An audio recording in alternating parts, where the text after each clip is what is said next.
Global central bankers gather in Portugal as traders eagerly await their next move. The world's top central bankers spoke on Tuesday in Portugal at the ECB's annual forum. The chiefs of the Fed, ECB, Bank of England and Bank of Japan covered everything from navigating inflation to geopolitical shocks. Fed Chair Powell may have triggered a round of applause from the audience, but what did the markets take away from the discussion?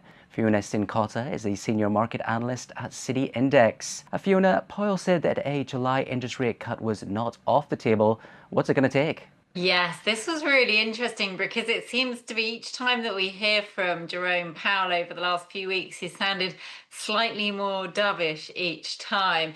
So it's interesting that he mentioned that it's not off the table. I think what we would need to see, or what the Federal Reserve will be looking for, will be a considerable weakening in the US jobs market and a move lower in inflation. I think it's been interesting because we have started to see just a very slight weakening in the jobs market, nothing to be very concerned about. And inflation, we've heard that the Federal Reserve Chair Jerome Powell has warned that inflation could tick higher due to Trump's trade tariffs, but that hasn't really been showing up in the data yet. Now, it obviously is still early days, but I think if we do see inflation falling, if we see weaker non-farm payroll figures tomorrow, then that potentially could start to shift the needle. But I think all in all, I'd be looking for a rate cut in September rather than July. You mentioned the payrolls report coming up on Thursday. Are you expecting a weaker print,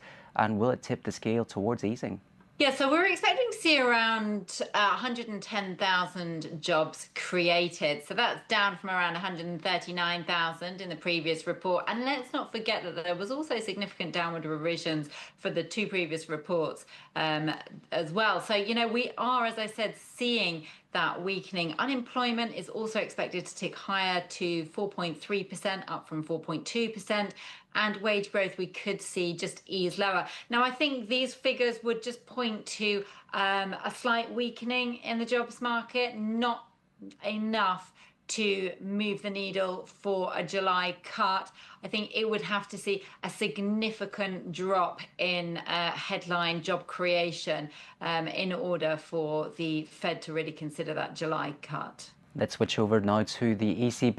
The euro is up about 14% versus the dollar this year. Could the rally turn from a blessing to a curse for the ECB? Yeah, this has been really quite a phenomenal recovery and rally that we've seen in the euro versus the US dollar. We've seen the euro strengthen against other major peers as well, including the pound. So, it's interesting when we look at this strength in the euro, because if we think about sort of economic drivers for the eurozone, typically manufacturing exports have been a strong economic driver. However, if you do have that stronger euro, that does mean that that's a little bit harder to be able to get that economic momentum going from those exports. So I do believe that the euro strength could potentially turn into a little bit of a headache for the ECB, given the stagnant growth that we have in the eurozone at the moment. But I don't think at these levels it's such a problem. We have heard from ECB policymakers mentioning that potentially above the 120 level, there might be a little bit more concern. But where we are right now, that's not necessarily the case. Also, the other thing to keep in mind is, that strong euro can have deflationary pressures.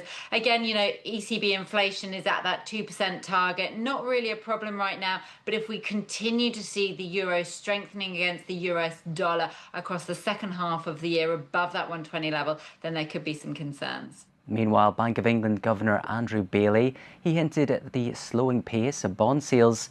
Is this likely with a cut priced in for August, and what would it mean for gilts? Yeah, so this is something that's been hinted at. As you said, we do expect the Bank of England to cut interest rates again by 25 basis points in the August meeting. So I think it's definitely going to be one to watch to see whether the Bank of England do go ahead with this slowdown. But it has been touted, it has been said that it's on the table. So, definitely an option. but the Bank of England have said that all options are on the table. So not really giving away too many clues. If we did see the Bank of England go ahead with this, then that would be a boom for the gilt market. We could expect to see a positive reaction as far as the gilt market is concerned, and that could help to bring yields lower, which would be a benefit in lowering borrowing costs for the UK. Fiona Singh-Cotta, Senior Market Analyst at City Index. Don't forget, you can watch more videos on Reuters.com.